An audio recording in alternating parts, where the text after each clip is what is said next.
Let's talk about that deal, the UK-Ukraine deal, to jointly develop artificial intelligence tools for defence and security.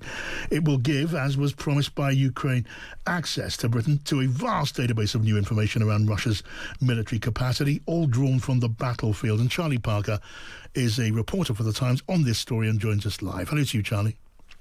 Hello. Charlie, can you just first of all tell us about this great store of battlefield data the UK has been handed by Ukraine and why it's so valuable? Yeah, so this is Ukraine's classified trove of 5 million frames of frontline footage that it's collected since the start of the war, but recently it curated it into a single annotated database. So this details the attacks and recon missions against a wide variety of Russian targets, from tanks to infantry, artillery systems, kamikaze drones, air defences, you name it.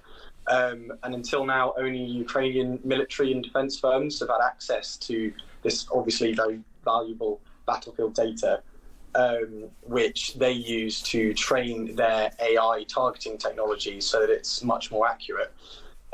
So far, British firms have largely had to rely on publicly available videos of drone operations posted by soldiers online, but that's considered dirty data that only really offers a snapshot of the realities of the front. So it makes kind of training their AI models a lot more challenging. Right. But they'll be able to access and see entire military operations from start to finish. And crucially, I'm told this includes a lot of failed strikes and missions as well. So they can teach their AI models what not to do, which is considered just as important as seeing how to successfully carry out missions. Yeah, so this data, these photographs are something of a gold mine, and they're going to be used to make drones deadlier and to make them more accurate. But it also make drones more self-sufficient, more autonomous. The short answer is yes, absolutely. It's a step towards our troops having much more autonomous military kit. So AI models that are trained on this data set are said to be able to accurately detect 70% of all Russian targets. There's two main scenarios when this is considered really useful. The first is when a drone operated by a human approaches its target in the final stage of its mission. High-value Russian targets are often shielded by electronic warfare, which cuts the live feed from the drone to the pilot. So increasingly, drones are designed to autonomously adjust their trajectories when this happens and fly themselves into the target at the very end of the mission. Right. The second is when a surveillance drone is tasked with searching a specific area on the battlefield, which is very likely to be jammed. Those drones will be able to autonomously detect a target and then fly back within range of their human operator and alert them to where all the enemies are positioned. Okay, so deadlier, more accurate weapons to strike at Russian or enemy targets, and also they're going to be of help. Are they in protecting potential targets here in Britain, on home territory, from attack or from spying and so on? Yeah, absolutely. So as well as improving, our weapons for the military, Britain will be able to use the database to create defensive systems that can safeguard bases at home from spies, from everyone from spies to even activists and protesters, like we saw fairly recently with activists from Palestine Action breaking into RAF Prize Norton and causing lots of damage to aircraft there. So this technology from Ukraine allows military sites to detect intruders and saboteurs that are trying to gain access better. But it's also, the Ministry of Defence in the UK says, a chance to revolutionise all parts of public life. So it's not just key defence sites, but they say it could eventually be rolled out to protect airports, prisons, hospitals, railways and energy plants. And one such example that they've already got in the works with a defence firm that's been granted access, I think there's only 3 or 4 so far that have actually been able to sink their teeth into it. One of these is a project to turn buried fibre optic cables in the UK into giant AI-enabled sensors that can detect any kind of intruder, apparently. Well, this sounds extraordinarily powerful and impressive. Charlie Parker, really grateful to you. Thank you so much. Now, let us get a soldier's view of this, a British soldier's view. Lord Dannatt is, of course, the former head of the British Army. Hello to you, Lord Dannatt. John, hello, good afternoon. Good to have you here. Can you just give us your assessment, your appreciation of the value of this data and these battlefield photographs when it comes to, developing our capabilities on the battlefield and more widely?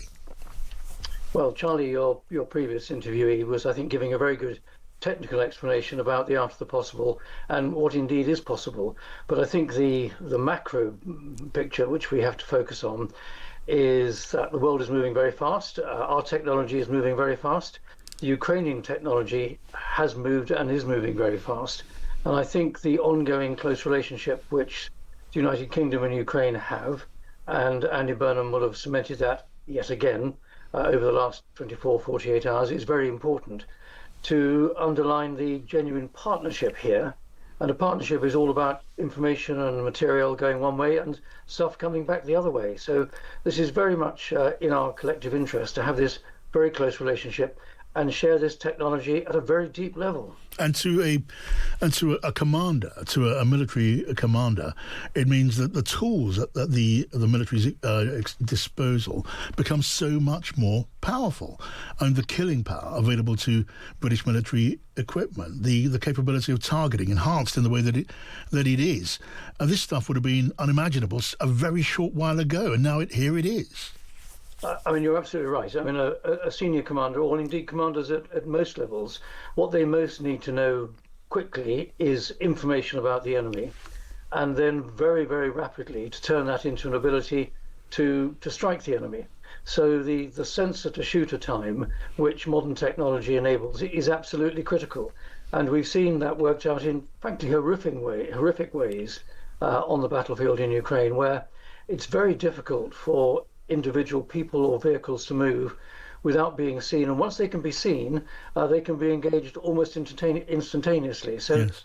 It's another iteration of the history of military machinery warfare, of invention and counter-invention, but this time, more than probably any other time in history, that cycle has gone faster and faster and faster, and frankly it's rotating at amazing speeds at the present moment. And meanwhile, we've just got to keep up. And meanwhile, Richard, the Prime Minister, not in the future, but now, and the Chancellor now, and the Secretary of State for Defence now, have an enormous problem on their hands, enhancing our military power with a very limited budget, just scraping for money wherever they can find it in British public funds. Could this be a really significant moment there? Could it be something of a game changer? Because these drones can be produced far more cheaply than a missile, and the robots which are now entering the battlefield, they're so much cheaper to put together and deploy than a tank, for example. Financially, this is really significant. Of course, John, you're absolutely right. And that is why the answer does not lie solely with the Treasury. How much more money can they find from the national resources to put into the Ministry of Defence budget? But there is a real need for more innovative thinking, to engage small and medium-sized enterprises, to engage the innovation that is there in so many individuals up and down this country, to enable small businesses with clever people, probably using private money, in private investment, to produce the equipment that we need. As you say, a lot of it can be very effective, but much cheaper, and get it into the hands of soldiers, sailors, airmen, and marines as quickly as possible. It doesn't need to be a major multi-year contract that goes to the major prime companies like Babcock and BAE Systems and so on. They've got their roles to play on the major capital investments like warships and next generation fighter aircraft and so on. But the stuff that the average soldier needs today, that can be produced very quickly, quite cheaply, and frankly, it can be done by a multiplicity of small companies which will want to make a profit, and that's why private money will invest in them.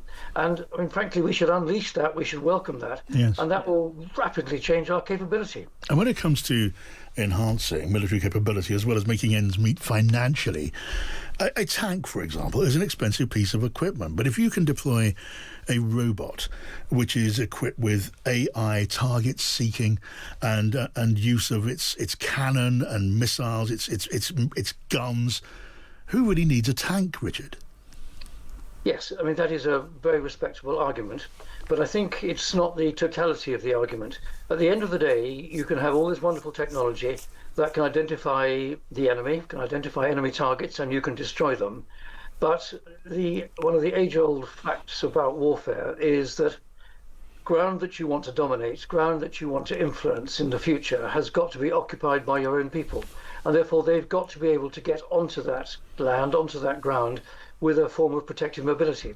And that comes from armoured fighting vehicles, it comes from main battle tanks, themselves technologically enhanced with the wherewithal to make themselves able to be defended against these cheap attack drones and other bits of technology. So I'm afraid there isn't one solution that suits everything here. And this, of course, has always been the disappointing thing for chancellors and secretaries of state for defence. Just because you've got a new magic set of clubs in your golf bag, it doesn't mean to say that the trusted driver and the trusted wedge can get thrown away. Okay. It means that more clubs have to go into the bag to make sure you've got the total capability to do all the things that might be required of you. And that's a harsh truth, and it's an expensive one. Okay, that is a clear argument. And just lastly, and I'm going to go into this in more detail a bit later on in the programme, but again, Ukraine is demonstrating the leaps and bounds that it's taken since the invasion by Russia. It's now the most powerful conventional military force in Europe. It's ahead of the game when it comes to technological development, AI and so on. It just makes the case so much more powerfully, doesn't it, though, to just get Ukraine as deeply intertwined as possible in the Western alliance. If not possible to get it into NATO, then other arrangements that do the job.